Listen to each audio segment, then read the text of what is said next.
dood cilmiyeedkan oo ay soo qaban qaabiyeen Machadka Samadoon ee cilmi baarista nabadda iyo istiraatiijiyadda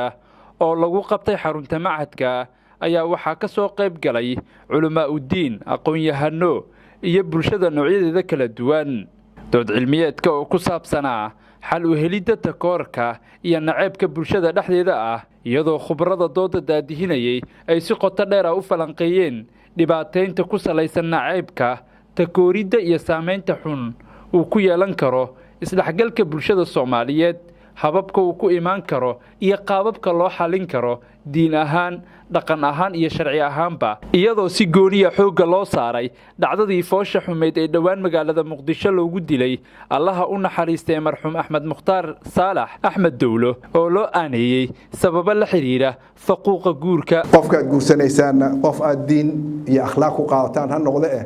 jacaylkan aad sheegaysaan oo dadkan leeyahay wiilka gabadh baa isla dhoomanaya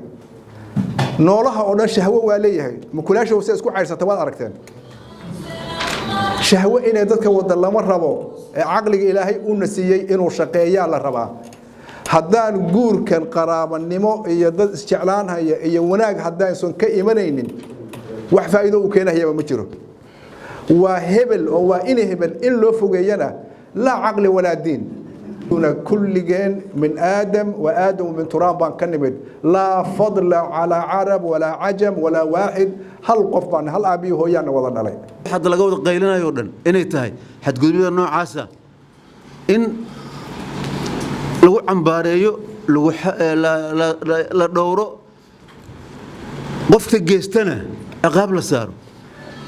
أرنتها كلا ليها ودباتك كلا لسيق جستيو محيي هذي دبا دعي وحيابه وحاول runtii ka baxsan bini'aadanimada ka baxsan xataa insaaniyada caadiga ah dhaqanka odayka ah inay dadka Soomaaliyeed badi leesma wada yaqaan nin waliba ninka kale meesha asiga uu joogo ayuu amiir ku yahay uu meeshiisa ayuu qabkiisa uu la joogaa in Soomaalida la isbaro karto gabarniyaysan gabar kale xaqirin wiil kale xaqirin waxa la isku xaqiraa aan ma garan karo laakiin أنا واحد إلى اللي تنكي أقلاده نكي يراهده ساعتها واحد كسي اللي تنكي لا أقليسي مقرتي أصعب شيء الإنسان أن يعرف قيمة نفسه ورنك واحد أقول بدن لا إذا كنت دار شيء فوست لين أيا $6 لقسينا بيرلي مركز لقلا جينيا دبي لقينيا مركز أيا $6 درهم لو قدنا يا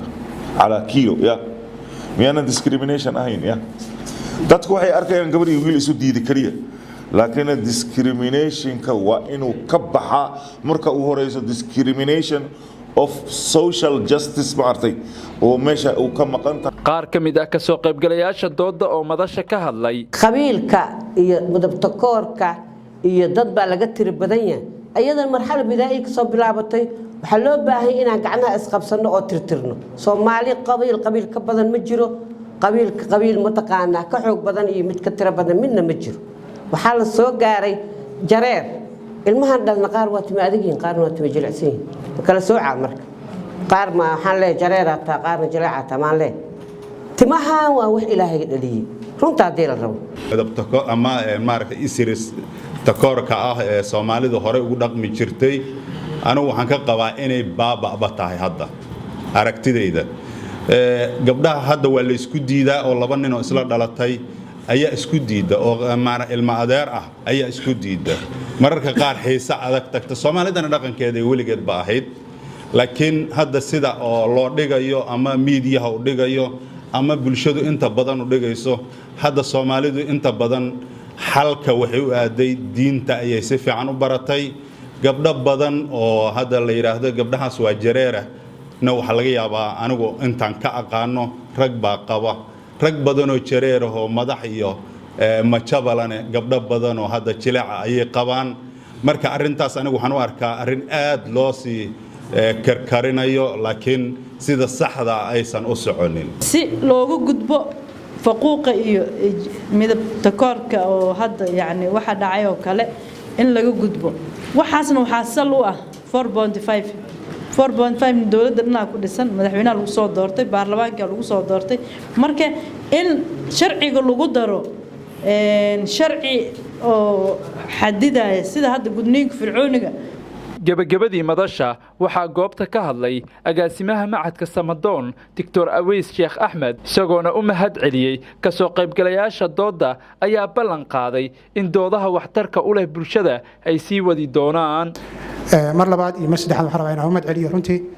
hawshan adag dadkii soo abaabulay ee waqtiga badan geliyay. macadka Samadoon wuxuu diyaar u yahay kula howlanaya inuu soo qaban qaabiyo aragtida aqoon-yahanka uu isu keeno dadka Soomaaliyeedna ay noqoto meel ay isku yimaadaan madal ay ku wada hadlaan dhibaatadana haysatana aan ku falanqayno. waxaan isleeyahay ciidan cirka nooga imaamayso malaa'igna noo imaamayso annaga Soomaaliya wadanka annaga iskale